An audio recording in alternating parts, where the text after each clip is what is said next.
One father came to me, and the father told me, I went to Reb Gershon, and I told him my story about my daughter who is not wearing tznius, and Reb Gershon asked me some questions about her, and he told me, yes, you should buy her not tznius clothes. So I asked him, I said, I'm avrech, I have no money. I should loan money that I don't have in order to buy my daughter not tznius clothes? So Reb Gershon didn't hesitate, and this is what this avrech told me. Reb Gershon took out his wallet, and took out 1,000 shekels, and he said, that's my meister girl, to go and buy her daughter whatever she wants.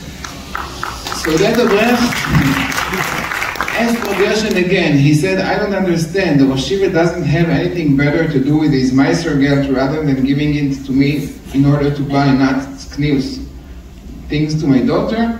Reb Gershon answered and said, no, I think she's sofek pikuach nefesh, because when a son or a daughter is not with good relations, it's dangerous. It's sofek pikuach nefesh, and therefore it's a priority. It's before any other things, including achlakat Torah and all the other stuff.